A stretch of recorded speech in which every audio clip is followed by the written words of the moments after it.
Assalamu alaikum class 10. This is our lecture 17 and we are doing our chapter 3 try again a poem. We have done first words meanings 1 to 6 and today we'll do from 17 to 12. The seventh one is disgrace. Disgrace क्या होता है? Shame, dishonor, abuse and एक and add one word humiliation humiliation ये भी क्या होता है?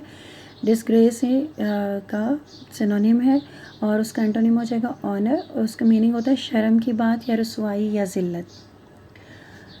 Reward क्या होता है? प्राइज़ या अवार्ड और उसके एंटोनिम है पेनल्टी और अजर या सिला देना इसका मीनिंग है। कनकर क्या होता है? पता करना। सब और उसका सिनोनिम सबड्यू, विन, ओवरकम और एंटोनिम में आ जाएगा डिफीट या रिट्रीट। कनकर पता करना। हार्ड किसी काम के लिए अगर आएगा तो वो टफ़ और डिफ़िकल्ट आ जाता है या सिचुएशन हो तो टफ़ और डिफ़िकल्ट होती है। अगर कोई मैटर है तो वो फिर हार्ड आपको मालूम ही है कि सख्त के मीनिंग में आता है, लेकिन यहाँ टफ़ हमारा हार्ड जो था वो सिचुएशन के अकॉर्डिंग है तो उसके लिए टफ़ और डिफ़िकल्ट होगा और एंटोनिम इजी और सॉफ्ट हो जाएगा और मुश्किल काम है ये।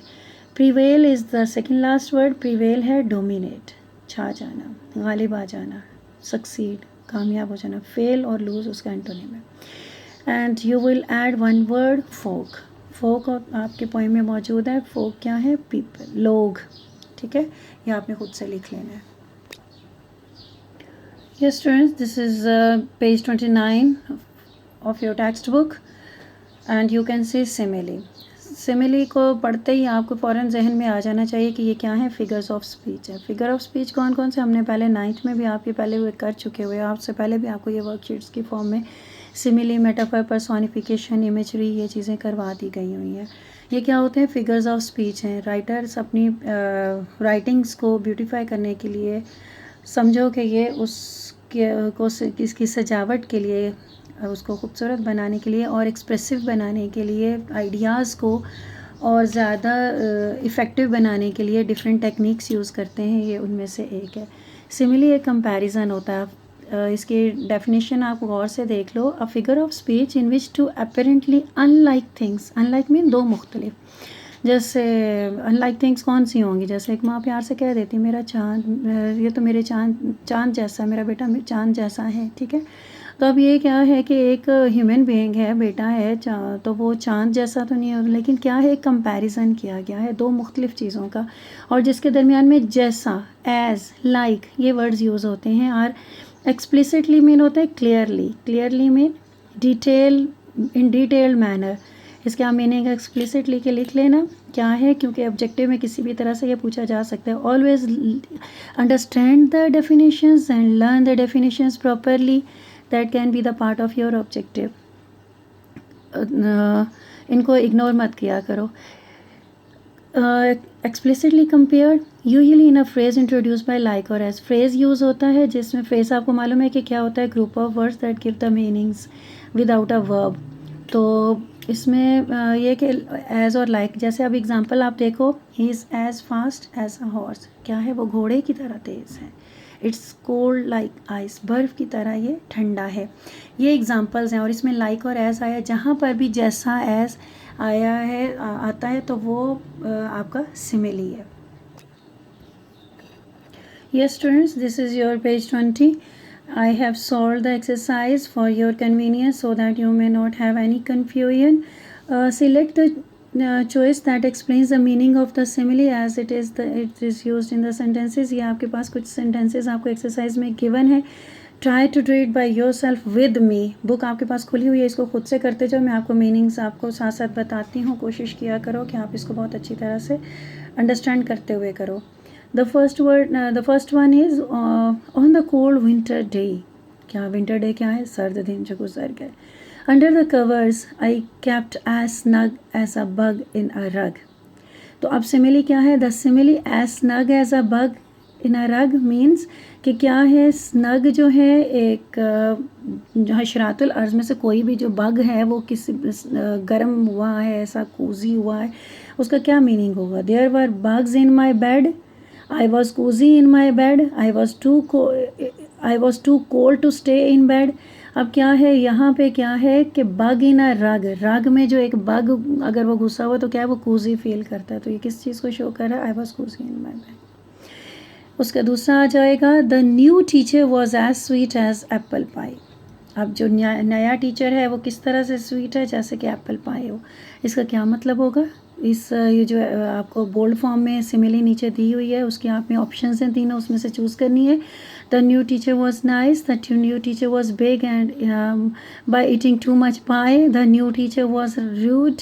तो क्या होना चाहिए, as sweet as apple pie, तो क्या हो जाएगा, the new teacher was nice, nice को ये शो कर रहा है। And the third is their leader was as wise as an owl. उनका लीडर जो था, रहनुमा था, वो आउल की तरह वाइज था। अब क्या है, the leader thought the he could fly, क्या क्या वो समझता था कि वो उड़ सकता था। The leader could talk to the owls, वो आउल से बातचीत कर सकता था। या the leader knew a lot of things, कि वो बहुत सी चीज़ें जानता था। एक्चुअली इसका मतलब the leader knew a lot of things, क्योंकि मैंने आपको बताया था कि कॉनोटेशन होती है हर वर्ड्स के साथ, हमारे डिफरेंट आइडियाज़, हमारी फीलिंग्स जो है अटैच होती हैं। और इन यूरोपियन कंट्रीज़ जो आउल का वर्ड है वो एक वाइज बर्ड के लिए उसको इमेजिन करते हैं। यूजुअली बच्चों की शर्ट्स पे, ड्रेसेस पे आउल बने होते हैं, क्योंकि वो आउल को एक वाइज बर्ड कंसिडर करते हैं। हमारे यहाँ तो किसी को अहमक को कह देते हैं, ये तो निरा उल्लू है, स्टूपिड को कहते हैं, स्टूपिडिटी को शो कर रहा होता है। तो ये कॉनोटेटिव मीनिंग्स होते हैं कि कौन सी तहजीब, कोई कल्चर किसी वर्ड को, किस चीज़ को किस तरह से लेता है, ठीक है। तो ये आउल यहाँ पर एक वाइज वर्ड लिया जाता है, तो इसलिए लीडर को भी वाइज लिया गया है।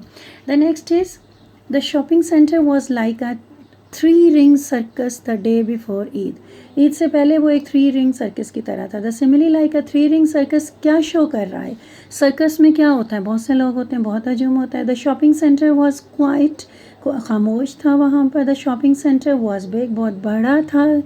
या the shopping centre was really busy, कि वहाँ कि वो बहुत बिजी था, ठीक है। ये जाहिर है कि क्राउडेड है सर्कस, 3 रिंग सर्कस का मतलब है कि वहाँ पे बहुत हजूम था। And the last two are, Danish threw such a temper outburst over such a tiny thing, he was acting like a baby। क्या है कि बहुत ज़्यादा उसने उससे का इजहार किया, रिएक्ट किया, तो वो एक बेबी की तरह रिएक्ट कर रहा था। The simile like a baby क्या शो कर रहा है, दानिश वॉज मैच्योर, मैच्योर था वो was acting childish, childishly act कर रहा था। या दानिश वॉज बेबी सिटिंग था कि बच्चों को संभालने वाला था, नहीं, बच्चों की तरह वो बच्चे गाना बाहर उसका बिहेवियर था, इसको शो कर रहा। B is option. Mohsin was as explosive as a volcano when he found out his bike had been stolen. जब उसको ये पता चला कि उसकी बाइक चोरी हो गई है, तो वो उसको कैसे, वॉल्केनो क्या होता है, यस, आतिशफिशा। तो आतिशफिशा की तरह तो वो बस्ट आउट हो गया, वो क्या फट गया, लावा निकल पड़ा। The simile as explosive as a volcano means क्या है कि Mohsin was happy, Mohsin was angry, Mohsin was calm. तो क्या हो जाएगा, ऑब्वियसली अगर वो वॉल्केनो से हम कंपेयर कर रहे हैं तो वो क्या हो जाएगा, एंग्री होगा, गुस्सा, तैश। This is your page 31। Fill in the blanks with similes, use similes in sentences.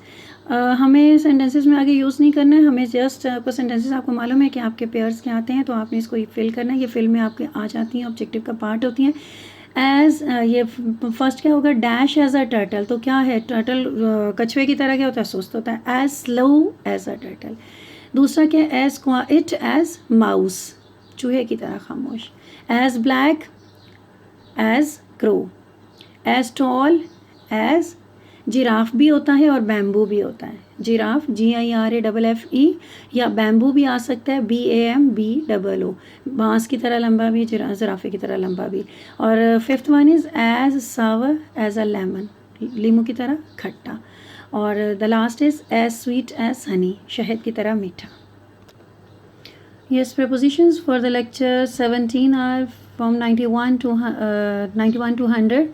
He is polite in his behavior to others. Polite क्या होता है, बहुत ही नरम मिजाज शफ़क़त वाला रवैया होना, और she is very popular with her people. Students के साथ होगा, पीपल्स के साथ होगा तो पॉपुलर विद है, और आपको मालूम है कि अगर वो कंपेनियंस या फ्रेंड्स के साथ होता तो पॉपुलर अमंग होगा। ये बहुत इंपॉर्टेंट है, इसको ध्यान से करना है आपने। We should pray to Allah for success. Pray to Allah, Allah से मदद देते हो तो प्रे टू अल्लाह होगा। I prefer to walk, prefer to, इसको भी याद रखना है आपने। ये 2 प्रेपोजिशंस इसमें आ जाती हैं, prefer to, walk instead of, 2 हैं यहाँ पे। इंस्टेड ऑफ गोइंग बाय बस, यानी कि बजाय, बस से जाने की बजाय हमें किसका प्रेफर करना चाहिए, वॉक को। तो prefer to and instead of दोनों याद करनी है। We should be prepared for the worst, हमें हर चीज़ के लिए तैयार है, जो भी बुरे से बुरे हालात के लिए रेडी होना चाहिए। तो prepare for. The head master presented to the chief guest. She takes pride in her work. अपने काम पर उसको फ़ख्र है। He has made a lot of progress in his studies. Progress in studies में या किसी में।